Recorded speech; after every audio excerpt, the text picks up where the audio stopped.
Mga kababayan, kahapon po, o the other day, nagkaroon ng medyo mainit na sagutan.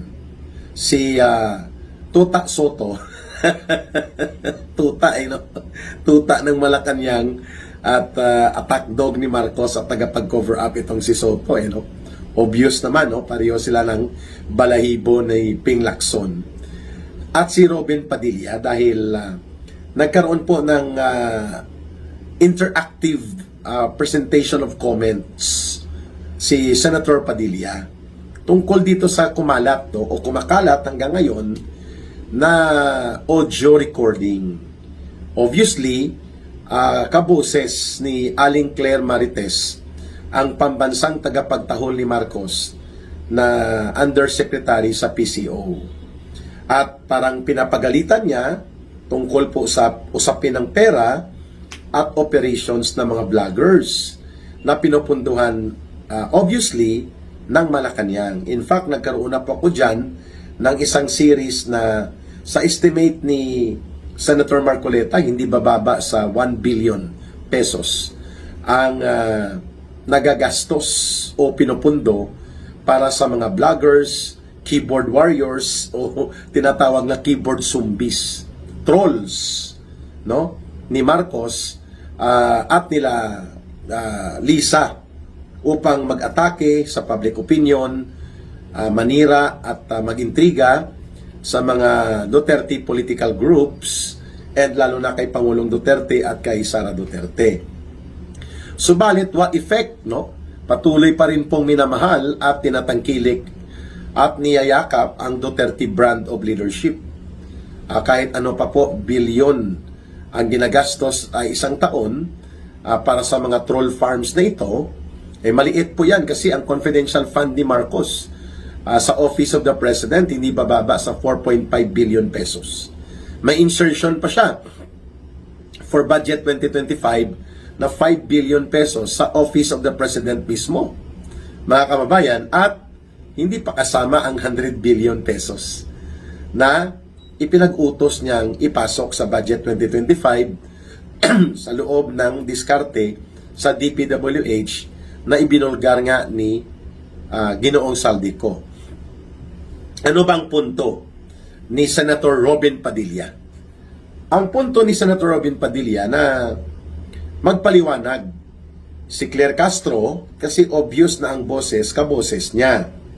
Pero alam naman po natin na mayroon din pong AI or artificial intelligence kung saan ang computer ay kayang gayahin ang boses at kayang gayahin din po ang mukha o mga pananalita at estilo ng isang tao. Kaya nga AI, artificial intelligence, computer po ang gumagawa. Pero by the looks of the observation na pwede mong gawin ay mukhang hindi AI . Yan po ang punto ni Senator Padilla, magpaliwanag ang Malacanang kung bakit nagme-maintain ito ng troll farms ba? Todo depensa si Tuta Soto. Sabi niya, sana wag tayong magbanggit dito ng pangalan na hindi tayo sigurado. Tama naman siya. Hindi naman binanggit basta-basta lang ang pangalan ni Aling Claire Marites Castro out of nowhere but with context. Nagtatanong si Senator Padilla. At sabi ni Tuta Soto, ipadala na lang natin kaya yan sa NBI para sa kanilang voice print analysis. At siyempre, nag-insist si Senator Padilla. Ang punto niya, maliban dito sa audio recording na kumakalat about kay Claire Castro, na tinatanong niya kung si Claire Castro nga ito, ay ang kumakalat din na video na inaamin ni Marcos Jr. na nung panahon ng eleksyon talaga hanggang ngayon ay mayroon silang troll farms o kaya trolls upang magsagawa ng social media operations for disinformation, misinformation, fake news, fake information. Yun po yun ang punto ni Senator Robin Padilla. Aba, todo depensa din si Tuta Soto. Sabi niya, joke lang yun ni PBBM, ni Marcos, ni Pangulong Marcos. Huwag na nating patulan at palakihin. Wow, talaga ha. Ang punto dyan ni Senator Padilla, tatlo. Kung ang Malacanang as the Office of the President gumagamit ng pundo pampubliko, pera ng mamamayan, at ginagamit sa kalokohan at katarantaduhan kagaya ng troll farm operations, sa disinformation, fake news, and public opinion operations upang linlangin at lituhin ang taong bayan, may pakialam ang taong bayan. May punto si Senator Padilla. When public funds are being used and public office are being manipulated to cover and give authority and protection sa isang illegal na bagay, kagaya ng pandarambong na ginawa po ng sindikato nila Marcos at Romualdez, may pakialam at dapat makialam ang taong bayan.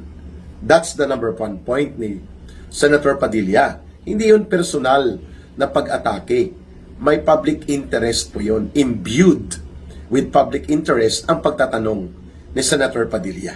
Number two, na punto na nakita ko, ay ang malisyuso na motivation ni Marcos at ng mga tauhan niya na gamitin ang PCO. I think it is about the budget of the PCO, Presidential Communications Office.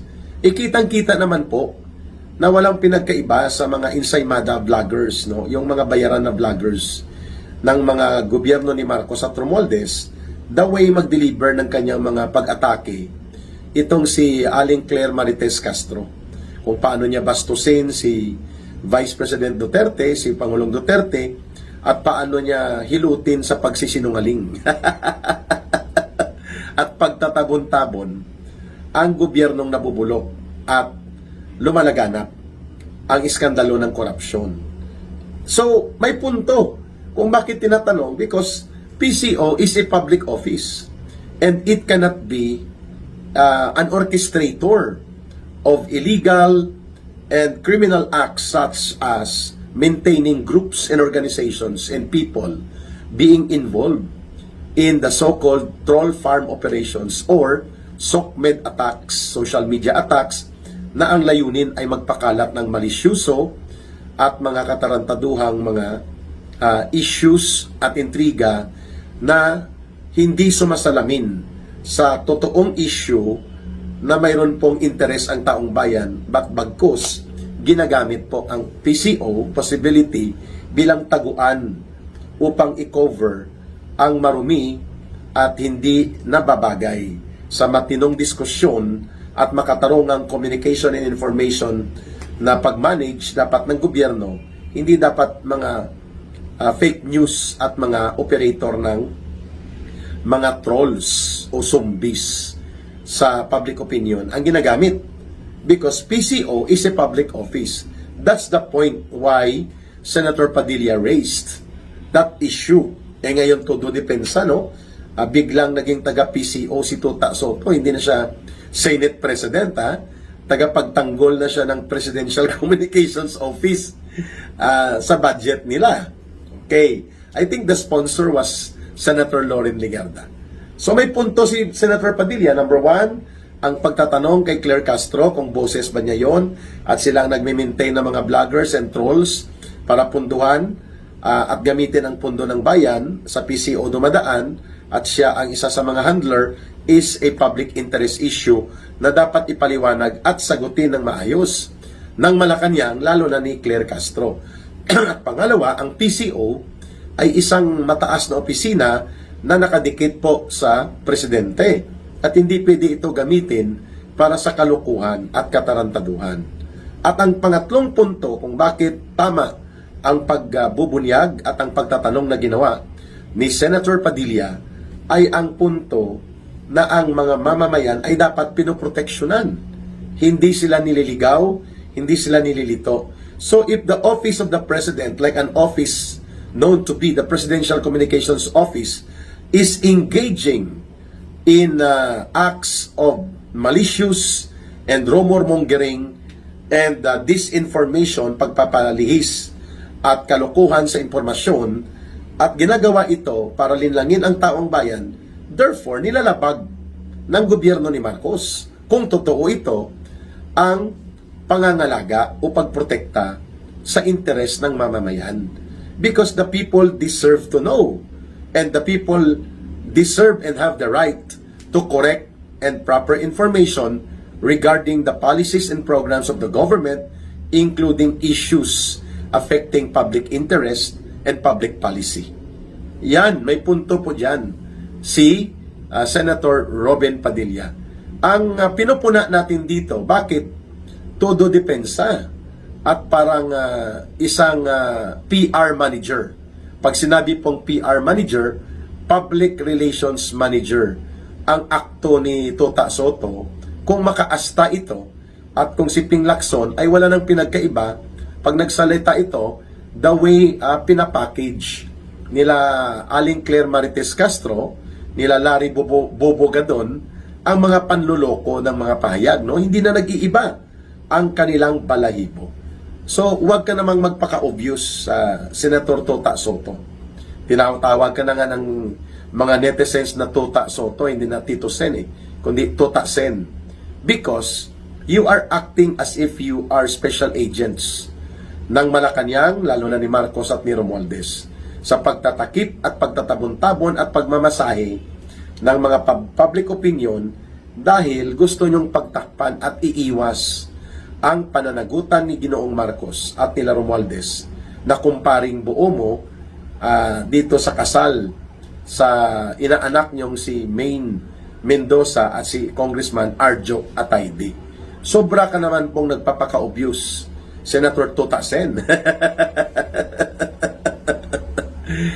You better resign as senator and you become the PCO of Malacanang. Pwede naman po yun kung yun ang gusto mong gawin. But to use your position in the Senate para gamitin ito as special interest platform, using your power and your access sa poder at sa pundo ng Senado at ganoon din po sa posisyon mo upang ang mga katiwalian at mga mali na ginagawa na pinupuna dapat at ang Senado should be playing the role of an advocate for democratic balance.